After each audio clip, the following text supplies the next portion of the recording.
So I finally figured out how Comixology works, so I've actually been able to read a lot more comics. Here's what I've been reading recently. In December, I was able to catch up on a lot of Transformers comics, such as Transformers Martha Meets the Eye, Transformers Lost Light, Transformers Windblade, and Transformers Till All Are One, as well as a few other miscellaneous IDW Transformers titles. I haven't caught up with Robots in Disguise and Optimus Prime, but I'm meaning to so that I can read the Unicron miniseries that finishes up this continuity. I highly recommend IDW's second phase of their 13-year take on the Transformers. Some of the best stories from the franchise can be found here. Hopefully IDW's next take on the property can reach the same heights the previous iteration did. Speaking of which, I'm currently reading Tom Scioli's Transformers vs. G.I. Joe, that I started a while ago and I'm nearly finished with, since I'm also enjoying his GoBots miniseries going on right now. Both are weirdly brutal and darkly comical in all the best ways in my opinion. GoBots only has 2 issues out as of now, but it's still a wild ride and I highly recommend it. I've been a fan of Tom Scioli's signature style of nostalgic 1980s fever dream comics since his comic Satan's Soldier, which I feel is one of the very few good takes on an evil Superman. It's very weird, however I do feel it gets a bit edgy in a few places. Going back to Transformers, I'm also enjoying Star Trek vs. Transformers. I hope somewhere down the line we get a Next Generation vs. Beast Wars. Anyway, since I'm very bad at reading comics as they come out, it took me a while to finally get around to Marvel's current Star Wars comics. I started with the first Darth Vader series written by Kieran Gillen with art by Salvador Larroca. I did thoroughly enjoy it. It's written to give Vader this larger-than-life presence that just feels powerful and scary. He uses characters who are forced to work with him, such as Dr. Aphra and various Imperial goons, as a point of context and perspective, showing just how afraid and impressed they are of him.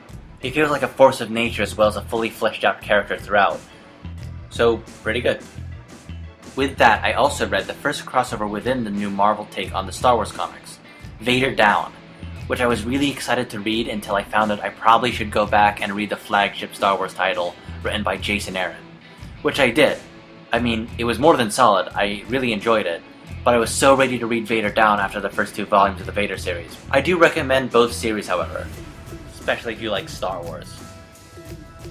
Speaking of Marvel, I've been reading The Unstoppable Wasp by Jeremy Whiteley and Elsa Charretier.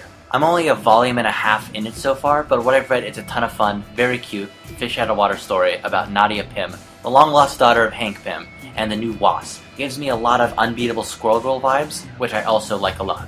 Speaking of Squirrel Girl, I've been following the current series by Ryan North, Erica Henderson, and now Derek Charm. I've been following it since the beginning in 2015. Only recently have I been catching up on it, with issues piling up over the last year. I'm not caught up just yet, but I am liking what I've read so far. It's very cute and very funny, and it has a ton of little Marvel Easter eggs for dorks like me to giggle about. I also bought the director's cut of that Vision series I keep hearing about. It was on sale. I'm gonna tackle that real soon. I hear it's great, but again, I haven't read it. I also started reading Kim Reaper by Sarah Graley and Flavor by Joseph Keating, Wook Jin Clark, and Tamara Bonvillain.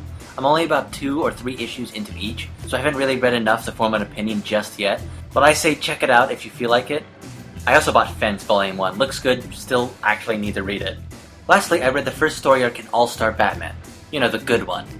Written by Scott Schneider and art by John Romita Jr., both of whose past work I really like, so I was really excited to see their story featuring Batman on a road trip with Two-Face, as they're chased by a bunch of Z-list Batman villains. Especially my boy Killer Moth. Love that guy. Even KG Beast gets a prominent role. Maybe one of the great Two-Face stories that aren't about how he becomes Two-Face. It's also nice to get back into reading Batman stories since I got burnt out a while ago.